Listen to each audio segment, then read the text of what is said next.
Hello, my name is Matt Whitman. This is the 10-Minute Bible Hour, and this is one of my SD cards. This has now become like stock and trade, and what I do, I got these things laying all over the place. But back in the day, I had those compact flash cards. I know some people still use those, but they're like kind of big and rectangular. I haven't had one in forever. But the very first time I ever used something that had this format, the only thing I had to hold my memory cards in was a container for the old compact flash card. And I kind of put one of these in there and it rattled around. I was like, well, maybe if I kind of put two in, I was like, oh, that looks like it might fit. And I tried to shut it, but it didn't fit and ended up snapping the side of my little container, and it broke and it didn't work and everything fell out. And I was like, I'm just gonna have to buy a proper suitable case for these things, which eventually I did. Look how nice that is. And the thing isn't even staying in there. Let me try it again. Look how well that actually works. If that example is crystal clear to you, because we're always changing formats and we've got all of these chargers and containers for old formats that don't really work and can't hold new formats, then you would have no trouble understanding or tracking with how clear it would have been to the original audience Jesus is talking to in Luke chapter 5 when he uses the example of new wine going into the old wine containers, old wineskins. This doesn't work. You put the new wine in there and it busts the wineskins the same way you put new formats in old holders, and it tends to not work very well either. So we are going to be reading Luke chapter 5, verses 33 through the end of the chapter, which is verse 39. So if you just want to read that real quick, then we'll kick it around together.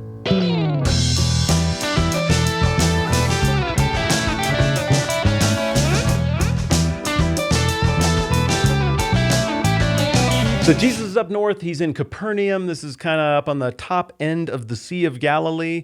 This is not down around Jerusalem. This is a little bit of a different culture. People are a little more wary of what's going on in Jerusalem. There's maybe a bit more of a built-in expectation that the Messiah is going to come back. And the solution isn't really found in Jerusalem, and the solution really isn't found in Rome. So it's a pretty great place for Jesus to get started. He's done a bunch of miracles. He healed a paralytic, a leper. He calmed the storm. He's developing quite the following.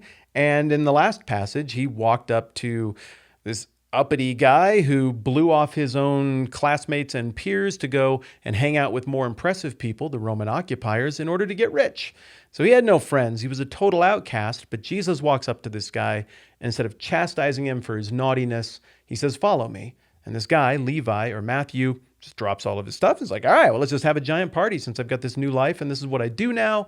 And then the Pharisees and the teachers of the law, I think maybe it just says just the Pharisees. Nope, both of them. They show up at the party to just be weird at somebody else's party and to poke the things that are going on. It's like, why is this religious man eating with these awful, terrible people? And Jesus says, it's not the healthy who need a doctor, but the sick. I came to redeem people like this. Paraphrase is mine. That's where we left off last time. Now, the Pharisees and the teachers of the law, I mean, these are, well, actually people, right? They're not going to accept being told that they're wrong by some homeless guy. They're going to tell him he's wrong and just isn't properly understanding how things are. So Jesus says this amazing turn of a phrase, and they respond with, they said to him, "John's disciples often fast and pray, and so do the disciples of the Pharisees, but yours go on eating and drinking."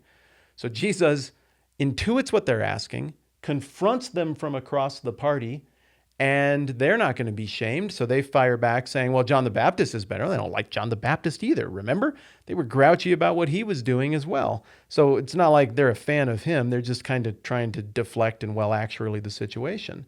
Jesus answered, "Can you make the guests of the bridegroom fast while he's with them? But the time will come when the bridegroom will be taken away from them. In those days, they will fast."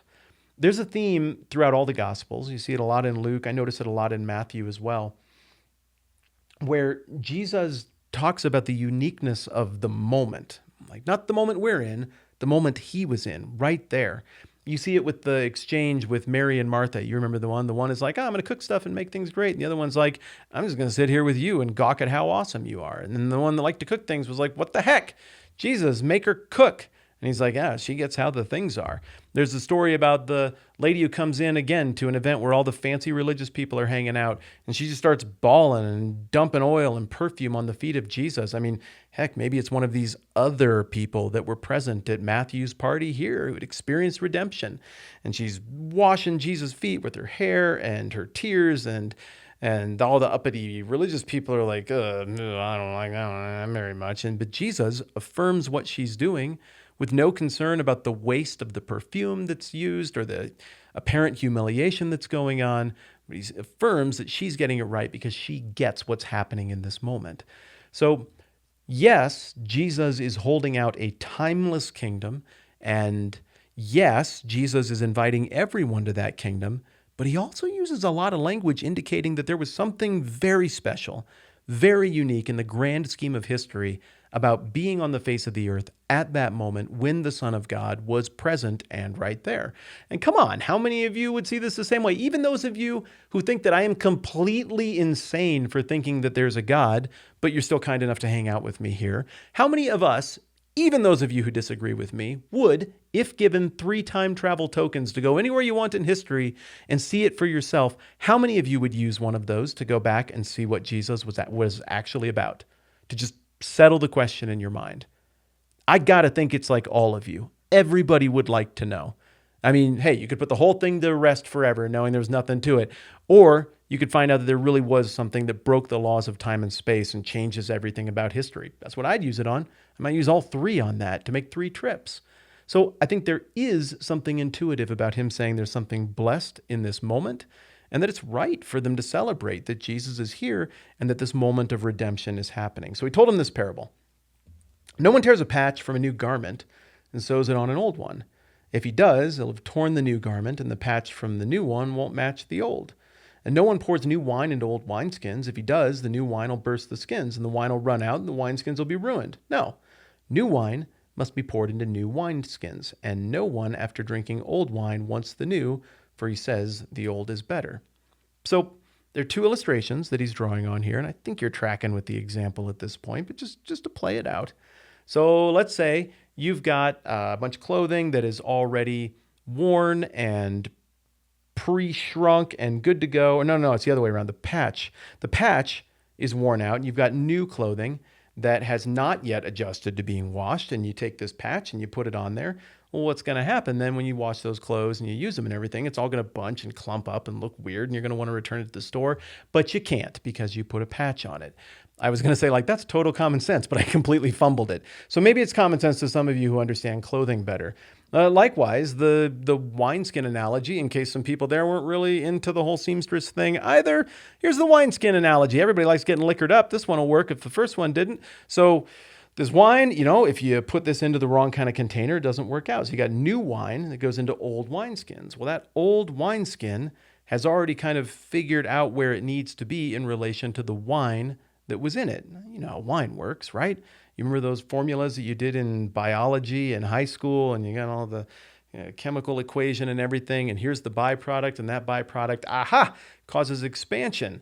So the wine skin kind of grows into the, fermentation process, the process of alcoholizing that goes on, and then the 2 function in harmony because they grew into this thing together. If you take that old wineskin and you fill it all the way up to the max with brand new wine that still is going to, go through the chemical process it's going to go through, it's going to explode. And then all your new wine is ruined, and the old wineskin is ruined as well. It's just not good for anything anymore. That would have been common sense to the original audience. The same way my example about changing formats and trying to make them fit into old cases makes sense to you. What's Jesus' point here? I think it's really simple. The categories that they were using, the categories that the religious leaders were using to evaluate Jesus, his behavior, and his followers' behavior were no longer the right categories. This new redemptive thing that Jesus was initiating, it just wasn't going to fit in to their categories. And what were their categories? Well, it was the law. And the story of the law, it's a whole history and rules in and of itself. I mean, the law has a civil component for how to behave well in society. Okay, well, that's maybe a little bit timeless, a little bit evolving, but it had a worship or a ceremonial element as well for how to offer sacrifices and be cleaned up properly to offer those sacrifices. But Jesus is starting to hint that he's the fulfillment and completion of all of that, meaning that all of those things about how to perform sacrifices in the Old Testament and how to cleanse oneself ceremonially, those were never the end game. Those things always pointed to what Jesus would come and fulfill in his life, in his death, and in his resurrection.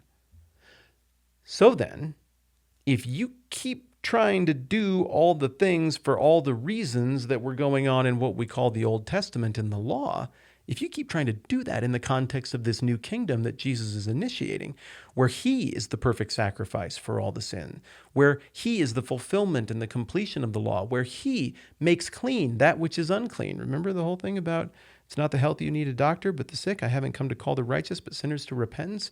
That's a clean and unclean thing. Remember the thing about the leper that Jesus said, I am willing. He said, I'm willing, be clean. And he healed the guy. Well, that is demonstrating his authority over the ceremonial law, the clean and unclean. He's demonstrated his authority and his completion of both of those things.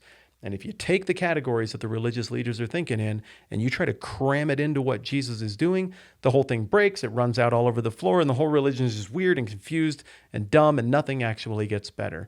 If you recognize that that old stuff was designed to point to this new thing that is happening in Jesus, it's going to make a lot more sense. Now, I feel a little bit of sympathy for these religious leaders because, Jesus hadn't said all of his stuff yet. There's still a lot to think about here and a lot for them to understand. And indeed, we understand that some of them even came around.